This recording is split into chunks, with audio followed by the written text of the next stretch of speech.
Hello tenth class. तो आज हम करेंगे स्टार्ट क्लास टेंथ की केमिस्ट्री। ठीक है, इससे पहले मैं बायोलॉजी कंप्लीट करा चुका हूँ, तो आप देख सकते हो। ठीक है, इसी चैनल पे। ठीक है, तो आज हम स्टार्ट करेंगे चैप्टर नंबर 1। तो चैप्टर नंबर 1 स्टार्ट करते हैं हम, केमिकल रिएक्शंस एंड इक्वेशंस। ठीक है, तो इस चैप्टर में हम किसके बारे में पढ़ेंगे? केमिकल रिएक्शंस के और इक्वेशंस के बारे में। ठीक है, तो इससे पहले छोटा सा इंट्रोडक्शन करेंगे इसका कि केमिकल रिएक्शंस क्या होती है। ठीक है, तो एग्जांपल लेंगे कि जैसे आप घर में क्या कर रहे हो, टी बना रहे हो। ठीक है, चाय बना रहे हो, तो आप क्या लोगे? मिल्क लोगे, वाटर लोगे और शुगर लोगे और फिर चाय पत्ती लोगे, टी लोगे। ठीक है, तो ये क्या होगी? चार ही चीज़ें हैं। ठीक है, इनके अलग अलग क्या है? प्रॉपर्टी है पहले तो। लेकिन जब आप इनको वो क्या करोगे, एक साथ लोगे और फिर इनको क्या करोगे? गर्म करोगे, तो क्या बन जाएगी? चाय बन जाएगी। तो उसकी प्रॉपर्टी क्या हो जाएगी? सारी नहीं। ठीक है ना? ऐसा तो नहीं है कि आपको उसमें से मिल्क का टेस्ट भी आएगा। ठीक है, उसके बाद फिर आपको पानी का टेस्ट आएगा, फिर उसके बाद आपको चीनी का टेस्ट आएगा। ऐसा तो नहीं है कि अलग अलग टेस्ट आएगा, उसका एक ही टेस्ट बनेगा। कौन सा? चाय का टेस्ट बनेगा। तो ये क्या हो रही है? केमिकल रिएक्शंस हो रही है। ठीक है, तो ये क्या है? केमिकल रिएक्शन है। ठीक है, ऐसे अगर आपके घर में मिल्क है, आपको क्या बनानी है? दही बनानी है। तो आप क्या करोगे? उसके अंदर थोड़ी सी दही डाल दोगे। ठीक है, तो क्या हुआ? तो पहले जो मिल्क था वो क्या हो गया?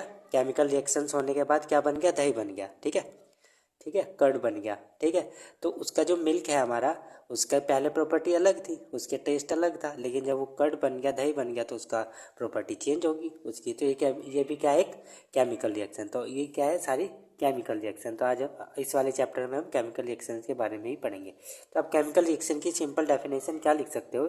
एक chemical reaction is a process in which new substances with different properties are formed. कि केमिकल रिएक्शन वो प्रोसेस है जिसमें कुछ न्यू सब्सटेंसेस बनेंगे और डिफरेंट प्रॉपर्टी के बनेंगे as a result of the breaking of bond in a reactants.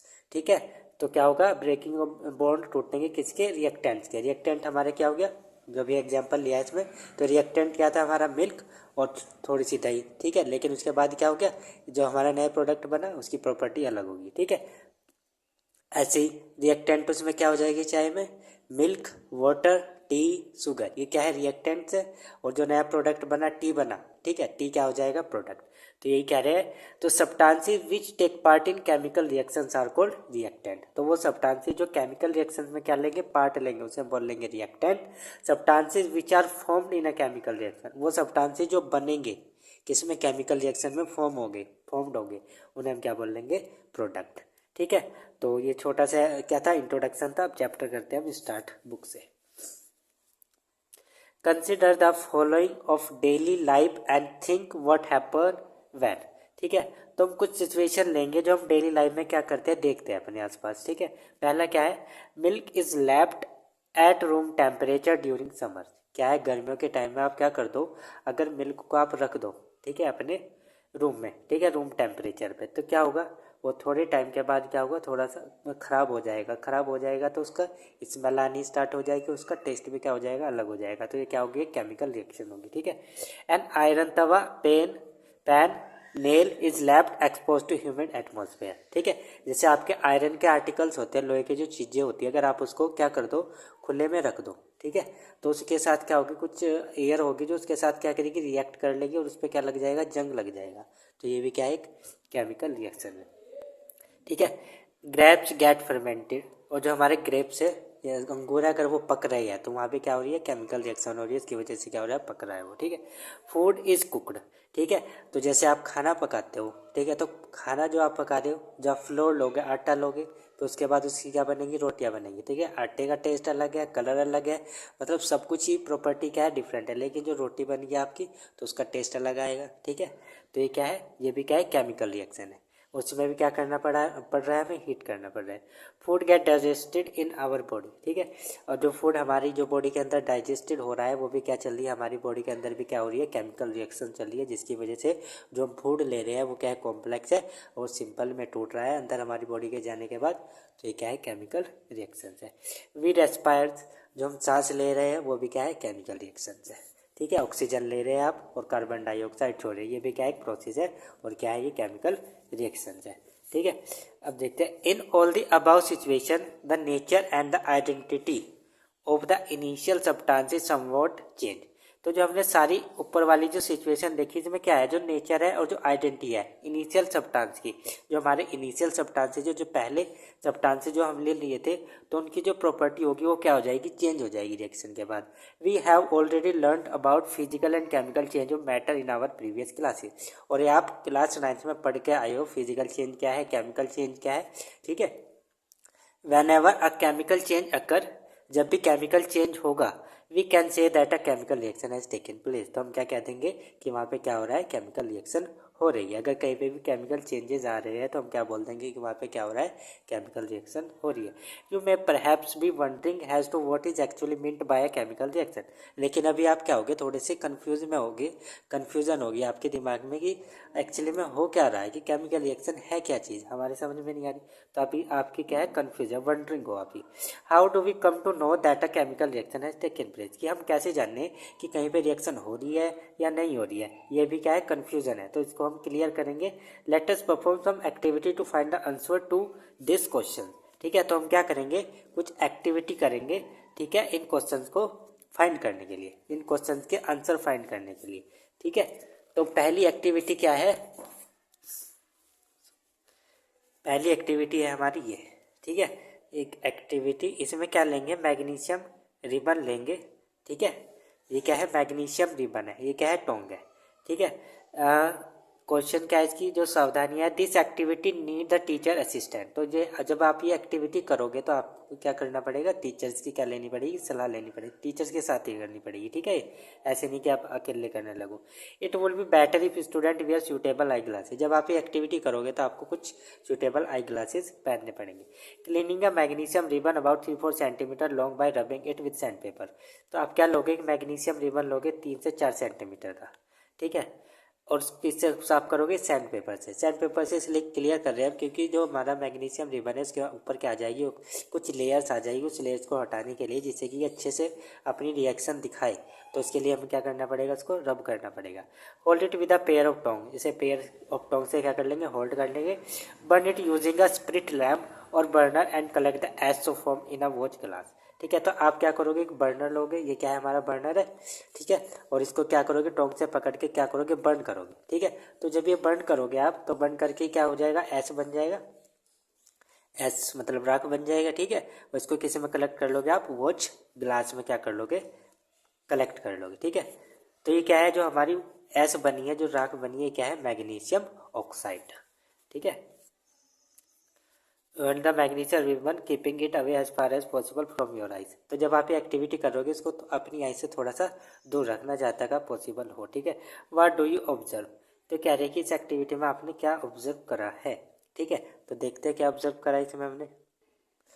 तो इसमें क्या होगा, जब आप इसको ऑब्जर्व करोगे क्या होगा, यहाँ पे magnesium ribbon burn with a dazzling white flame. तो जो मैग्नीशियम रिबन है किसके साथ बर्न हो रही है, वाइट फ्लेम के साथ। And change into white powder, तो जलने के बाद किस में चेंज हो जाएगी, वाइट पाउडर में, ठीक है। तो यहाँ पे स्टेट भी चेंज होगी, पहले क्या थी, सॉलिड स्टेट थी, ठीक है। मैटर की स्टेट आपने पढ़ी होगी क्लास 9th में, ठीक है। तो वहाँ पे क्या थी, सॉलिड। अभी क्या बन गया, पाउडर फॉर्म बन गई, ठीक है, white powder. This powder is magnesium oxide, जो ये पाउडर बना है हमारा वाइट कलर का, ये क्या है, मैग्नीशियम ऑक्साइड। इसका आपके बोर्ड एग्जाम में क्वेश्चन आता है इसका, इस एक्टिविटी के। It is form due to the reaction between magnesium and oxygen present in the air. तो ये किसकी वजह से हो रहा है, क्योंकि रिएक्शन हुई है किसके बीच में, मैग्नीशियम की और जो एयर ऑक्सीजन प्रेजेंट है हमारी हवा के अंदर, तो इसके बीच में क्या हुई है, रिएक्शन, और क्या बन गया, मैग्नीशियम ऑक्साइड, ठीक है। ये थी हमारी एक्टिविटी फर्स्ट। तो इसमें क्या हुआ है, चेंज हुई है स्टेट और कलर भी चेंज हुआ है, ठीक है। तो सेकेंड एक्टिविटी क्या हो जाएगी हमारी, ठीक है। जो सेकेंड एक्टिविटी है क्या है, take lead nitrate solution in a test tube, ठीक है। एक टेस्ट ट्यूब लेनी है और उसमें क्या लेना है, लेड नाइट्रेट, ठीक है। तो फिर इसमें क्या करना है, add potassium iodide solution to this. फिर उसके बाद क्या कर देना है, उसमें पोटेशियम आयोडाइड आपको क्या कर देना है, ऐड कर देना है। व्हाट डू यू ऑब्जर्व, तो आप इसमें क्या ऑब्जर्व करोगे, ठीक है। तो जब आप इन दो सॉल्यूशन को क्या करोगे, मिक्स करोगे, तो यहाँ पे क्या हो जाएगा, इस सॉल्यूशन का क्या हो जाएगा, इसमें पीपीटी बन जाएगी, पेरिसिपिटेट, ठीक है। पेरिसिपिटेट होता है इनसॉल्युबल सब्सटेंसेस, ठीक है, किसी सॉल्यूशन में, ठीक है। तो जब ये मिक्स हो जाएगा तो इसमें क्या बनेंगे, येलो कलर के पीपीटी बनेंगे, मतलब क्या हो गया, चेंज हो गया कलर, ठीक है। और क्या बन गया, लेड आयोडाइड, ये क्या बनेगा, लेड आयोडाइड, PbI2, ठीक है। PbNO3 2 + Ki क्या बना देगा, PbI2 येलो PPT। ठीक है, तो इसमें क्या चेंज हुआ है, हमारा कलर चेंज हुआ है। पहले वाले में क्या चेंज हुआ था, चेंज हुई थी स्टेट, और क्या हुआ था, चेंज हुआ था कलर भी चेंज हुआ था। ठीक है, इसमें देखते हैं एक्टिविटी 1.3। इसमें क्या होगा, take a few zinc granules in conical flowers और अ टेस्ट ट्यूब। ठीक है, तो इसमें क्या करना है, ये हमारे पास कॉनिकल फ्लावर्स है। ठीक है, तो इसमें क्या लिया हमने, जिंक ग्रैन्यूल लिया है। ठीक है, तो फिर आप इसमें ये क्या है, जिंक ग्रैन्यूल मतलब जिंक के दाने लिए है। ठीक है, छोटे छोटे से दाने लिए है। फिर इसमें क्या मिला दिया आपने, डाइल्यूट सल्फ्यूरिक एसिड। आप यहाँ पे HCl भी ले सकते हो और सल्फ्यूरिक एसिड भी ले सकते हो। ठीक है, और यहाँ पे सावधानी क्या करनी है आपको, जो एसिड ले रहा है आप इसको सावधानी से क्या करना है, इसमें डालना है। ठीक है, एसिड टचिंग दैम विद बे। ठीक है, तो फिर इसमें क्या करना है आपको। ठीक है, ये हो गया। अब आप क्या करोगे, ऑब्जर्व करना है आपको कि इसके रिएक्शन के अंदर हो क्या रहा है। तो आपको क्या दिखाई देगा, इसमें बबल्स से दिखाई देंगे। ठीक है, तो वो बबल्स किसकी वजह से हो रहे हैं, क्योंकि इसमें से क्या निकल रही है, हाइड्रोजन गैस निकल रही है। ठीक है, इसके बाद अगर आप इस जो आपने कॉनिकल फ्लास्क लिया, अगर आप इसको टच करोगे तो आपको थोड़ा सा क्या दिखाई देगा, वार्म दिखाई देगा। तो मतलब यहाँ पे क्या हुआ है, टेम्परेचर भी चेंज हुआ है। ठीक है, तो अब इसे पढ़ते हैं। तो take a few zinc granule in conical flask और a test tube and dilute HCl hydrochloric acid and sulphuric acid to this. ठीक है, handle the acid with care. तो आपको एसिड को क्या करना है, केयर मतलब थोड़ा सा ध्यानपूर्वक रखना है। Do you observe anything happen around the zinc granule, क्या आपने ऑब्जर्व किया है, कुछ हुआ है। तो क्या हुआ था, जिंक ग्रैन्यूल के ऊपर क्या आ रहे थे, बबल्स आ रहे थे, कुछ बबल्स से निकल रहे थे। ठीक है, वो क्या थे, हाइड्रोजन गैस। और जो कॉनिकल फ्लास्क है आपका, वो भी क्या हो गया था, थोड़ा सा वार्म हो गया था। Is there any change in its temperature, क्या यहाँ पे कुछ चेंज हुआ है टेम्परेचर का, yes there is a change in temperature. From the above 3 activity we can say that any of the following observation help us to determine whether the chemical reaction has taken place. तो जो 3 activity हमने ऊपर करी है, इससे हमें पता चल रहा है कि केमिकल रिएक्शन हुई है या नहीं हुई है। ठीक है, determine whether a chemical reaction has taken place. तो क्या हुआ, पहले में क्या हुआ, चेंज इन स्टेट। ठीक है, वो होता है ना, पाउडर फॉर्म में चेंज हो गया। तो अगर किसी चीज़ की चेंज हो रही है स्टेट, तो हम क्या कह देंगे कि वहाँ पे क्या हो रही है, केमिकल रिएक्शन हो रही है। अगर कलर चेंज हो रहा है, तब भी हम क्या बोल देंगे कि वहाँ पे क्या हो रहा है, क्या हो रहा है, केमिकल रिएक्शन हो रही है। अगर कोई गैस निकल रही है, एवोल्यूशन ऑफ गैस हो रहा है, तो वो भी क्या कह देंगे हम कि क्या हो रही है, यहाँ पे रिएक्शन हो रही है। चेंज इन टेम्परेचर, अगर किसी में टेम्परेचर चेंज हुआ है तो हम क्या बोल देंगे, यहाँ पे भी क्या हो रहा है, केमिकल रिएक्शन हो रही है। तो ये क्या है, पहचानने की वो है कि क्या है, केमिकल रिएक्शन इन्वॉल्व, कि यहाँ पे केमिकल रिएक्शन इन्वॉल्व है। ठीक है, तो इन ऑब्जर्वेशन से हमें पता चलेगा कि कहीं पे केमिकल रिएक्शन हो रही है या नहीं हो रही है। अगर किसी की स्टेट चेंज हो रही है तो हम क्या बोल देंगे, यहाँ पे केमिकल रिएक्शन हुई है। अगर कलर चेंज हो रहा है तो वो भी क्या बोल देंगे, केमिकल रिएक्शन है। ठीक है, अगर गैस निकल रही है तो क्या बोल देंगे, केमिकल रिएक्शन। अगर टेम्परेचर चेंज होगा तब भी हम क्या बोल देंगे कि यहाँ पे क्या हो रही है, केमिकल रिएक्शन हो रही है। As we observe As we observe the change around us, we can see there is a large variety of chemical reaction taking place around us. अगर हम अपने ऑब्जर्व करें अपने चारों, तो आपको दिखाई देगा कि केमिकल रिएक्शन हमारी बहुत तरह की हो रही है हमारे चारों। We will study about the various type of chemical reaction their symbolic representation in this chapter. इसमें हम क्या पढ़ेंगे, इन केमिकल रिएक्शंस के बारे में पढ़ेंगे और उनकी सिंबॉलिक रिप्रेजेंटेशन के बारे में पढ़ेंगे इस चैप्टर से। ठीक है, तो इसके बाद आ जाओ, अब हम इसके बाद पढ़ेंगे केमिकल इक्वेशन। ठीक है, अभी क्या पढ़ा है, केमिकल रिएक्शन, अब पढ़ेंगे केमिकल इक्वेशन। तो केमिकल इक्वेशन क्या है, chemical equation symbolic representation of chemical reaction. जब हम केमिकल रिएक्शन को क्या कर देंगे, सिंबल से रिप्रेजेंट कर देंगे, उसे हम क्या बोल देंगे, केमिकल इक्वेशन। तो क्या लिख दोगे इसमें, आप इसमें नोट में क्या लिखो, chemical equation is a symbolic representation of a chemical reaction where the reactant and the product are shown by their symbol और formulas। तो वहाँ पे जो रिएक्टेंट है और जो प्रोडक्ट है, हम उनको कैसे शोन करेंगे, कैसे दिखाएंगे, सिंबल से या फिर उनके फॉर्मूला से। ठीक है, तो पढ़ते हैं। When a magnesium ribbon is burned in oxygen it get converted to magnesium oxide. जो भी बताया हमने एक्टिविटी फर्स्ट में, क्या हुआ, मैग्नीशियम रिबन को हमने बर्न करा तो वहाँ से क्या बन गया हमारा, मैग्नीशियम ऑक्साइड। तो क्या हुआ, मैग्नीशियम प्लस ऑक्सीजन, मैग्नीशियम ने किसके साथ रिएक्ट करा, ऑक्सीजन के, और क्या बना दिया, मैग्नीशियम ऑक्साइड। तो मैग्नीशियम और ऑक्सीजन क्या हो गया, हमारे रिएक्टेंट, और जो बना है क्या हो गया, हमारा प्रोडक्ट। ठीक है, this description of chemical reaction in a sentence form is quite quite long. अगर हम इसको इस तरह से लिखेंगे तो क्या हो जाएगा, थोड़ा सा अगर सेंटेंस फॉर्म में लिखेंगे तो क्या हो जाएगी, थोड़ी सी जो इक्वेशन है लंबी लगेगी आपको पढ़ने में। It can be written in short form, तो इसको हम शॉर्ट फॉर्म में लिख सकते हैं। Simplest way to do this is to write it in the form of word equation. तो सबसे सिंपल वे क्या है कि इनको वर्ड इक्वेशन में लिख दो। तो ये क्या हमारा वर्ड इक्वेशन है। इनको लैंग्वेज, ये थी हमारी language, when a magnesium ribbon is burn in converted magnesium. तो ये क्या है, थोड़ा सा लॉन्ग है, इसको हमने थोड़ा सा शॉर्ट कर दिया। कैसे लिख दिया, इनको वर्ड इक्वेशन में लिख दिया, magnesium plus oxygen magnesium oxide. लेकिन ये भी थोड़ा सा क्या है, बड़ी इक्वेशन है। ठीक है, ठीक है, तो ये भी बताया। तो substances that undergo chemical change in the reaction magnesium and oxygen are the reactant. तो जो क्या हो रहा है, जो केमिकल चेंजेस हो रहे हैं जिन रिएक्शन के अंदर जो सब्सटेंसेस हैं हमारे, वो क्या है, मैग्नीशियम ऑक्सीजन, तो उन्हें क्या बोलेंगे हम, reactant. New substances in magnesium oxide form during the reaction. तो रिएक्शन के दौरान क्या बन रहा है, न्यू सब्सटेंसेस मैग्नीशियम ऑक्साइड, इसे हम क्या बोलेंगे, product. Word equation so the change of reactant to product through an arrow place between them. तो जो वर्ड इक्वेशन इसमें क्या दिखाते हैं हम, चेंज ऑफ रिएक्टेंट दिखाएंगे, किसमें, जो हमारा रिएक्टेंट चेंज हो रहा है किसमें, प्रोडक्ट में, उनके बीच में क्या लगा देंगे, एक एरो। ये क्या है, word equation. The reactant are written on the left hand side. जो हमारे रिएक्टेंट है उनको हम लेफ्ट हैंड साइड में लिखेंगे with plus sign between them, इनके बीच में क्या लिखेंगे, प्लस का साइन। और जो हमारे प्रोडक्ट है उनको हम लिखेंगे राइट हैंड साइड। ठीक है, similarly product are written on right hand side with plus sign between them. और जो उनके बीच में अगर कुछ और प्रोडक्ट भी है तो बीच में क्या लगा देंगे, प्लस का sign. The arrow head point toward the product so the direction of the reaction.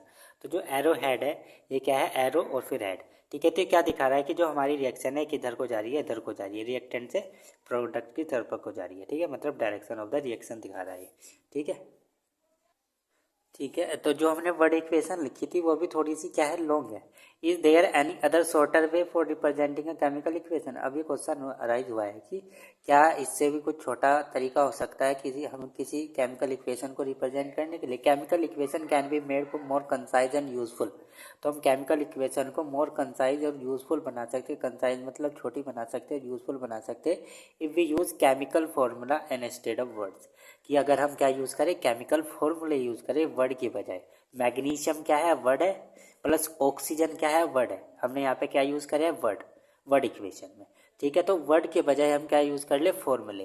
तो क्या है हमारे लिए यूजफुल है। एंड केमिकल इक्वेशन रिप्रेजेंट है केमिकल रिएक्शन। ठीक है, तो केमिकल इक्वेशन क्या करेगी, इक्वेशन रिप्रेजेंट करेगी chemical reaction. If we recall फॉर्मूले of magnesium oxygen and magnesium oxide, the above word equation can be written है। तो मैग्नीशियम को हम क्या लिखते हैं, Mg, ऑक्सीजन को क्या लिखते हैं, O2, और मैग्नीशियम ऑक्साइड को क्या लिखते हैं, MgO। तो Mg प्लस O2 क्या देगा, MgO।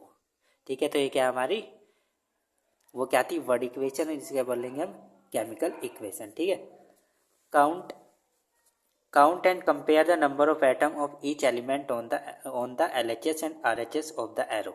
तो क्या करना है, अब हमें काउंट करने हैं इनके नंबर। Mg इधर कितना है 1, इधर कितना है 1। ठीक है, तो बैलेंस है। यहाँ पे ऑक्सीजन राइट हैंड साइड में कितना है 1, लेकिन इधर कितना है 2, तो ये क्या हो गया, अनबैलेंस। ये कह रहे is the number of atom of each element same on both side. कि जो नंबर ऑफ एटम है हर एक एलिमेंट के दोनों साइड में क्या है, इक्वल है। इफ़ यस, अगर ये सही बात है तो क्या कहेंगे, then the equation is balance. तो हम क्या बोलेंगे कि वो इक्वेशन क्या है, बैलेंस है। अगर नंबर ऑफ एटम हमारे क्या है, रिएक्टेंट में और प्रोडक्ट में क्या है, इक्वल है, दोनों साइड क्या है, इक्वल है। अगर मैग्नीशियम इधर एक है, किस में, लेफ्ट हैंड साइड में एक है, राइट हैंड साइड में भी एक है, तो हम क्या बोल देंगे कि ये क्या है।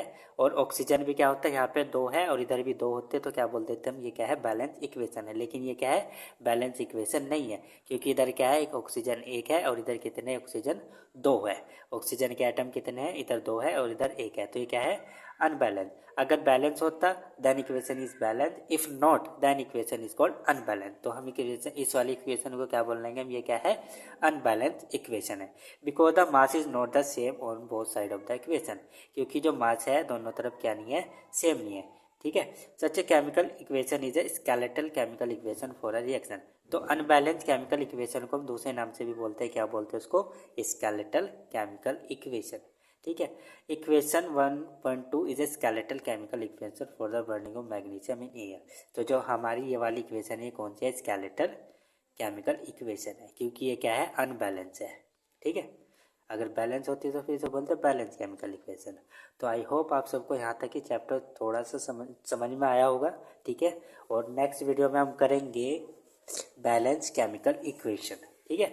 ये करेंगे बैलेंस केमिकल इक्वेशन कि हम केमिकल इक्वेशन को बैलेंस क्यों कर रहे हैं, कारण क्या है बैलेंस करने का, और बैलेंस कैसे करेंगे, ये पढ़ेंगे हम नेक्स्ट वीडियो के अंदर, ठीक है। तो अगर आपको अच्छी लगी हो ये वीडियो, समझ में आया आपको वीडियो में से, तो प्लीज़ इस वीडियो को लाइक करो और चैनल को सब्सक्राइब करो। So thank you for watching this video.